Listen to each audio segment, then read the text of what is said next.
Güneş biraz geç. Balayı.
Aynı noktayı işaretleyelim.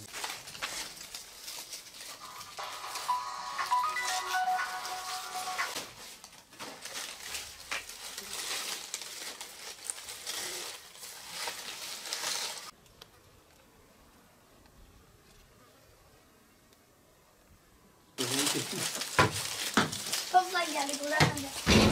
İyi çamak getiriyoruz ha. Arabada.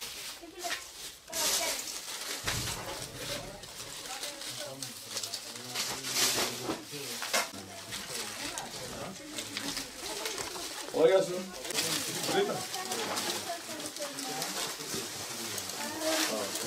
Geçen de bundan.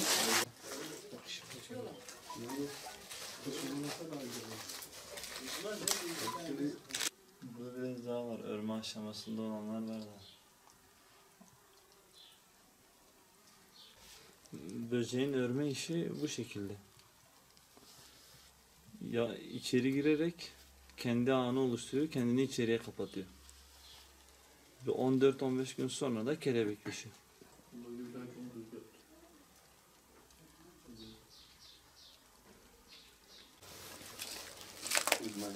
Daha çok var sanırım.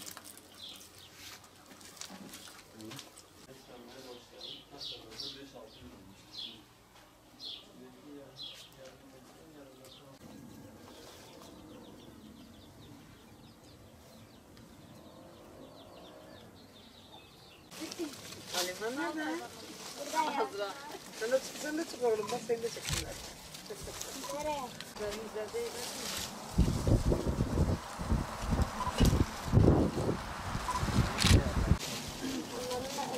Alimran. Ne yapıyorsun o fotoğrafları?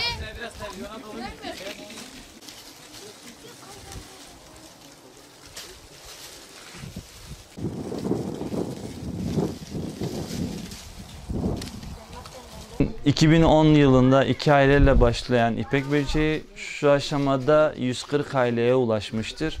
İpek böceği ilk etapta A4 kağıtlığı büyüklüğünde gelir. Öncelikle dut yaprağı lazım ve bir paket böceğin beslenebilmesi için en az 10 ile 20 arasında dut ağacı gerekiyor.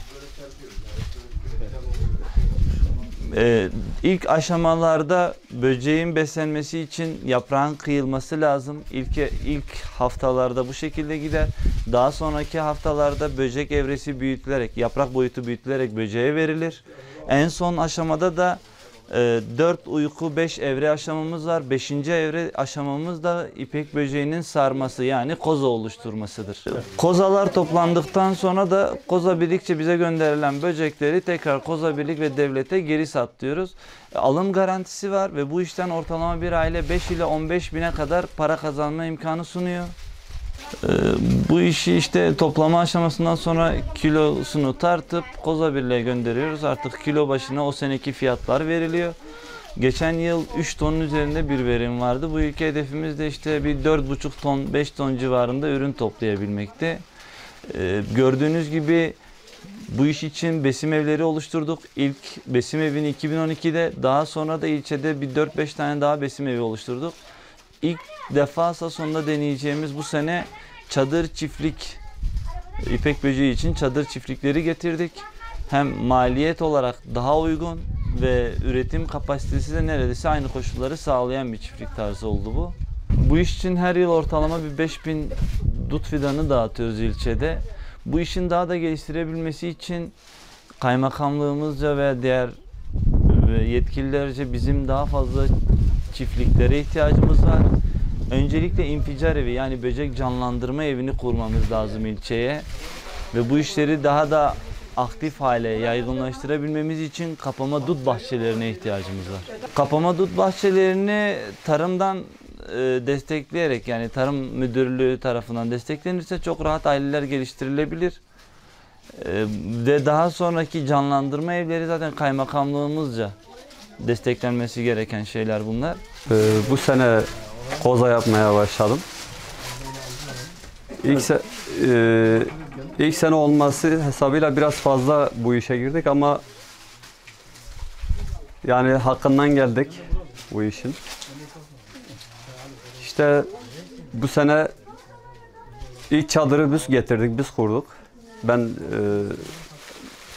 bizim Koza Birlik Başkanı yardımıyla bir çadır kurduk.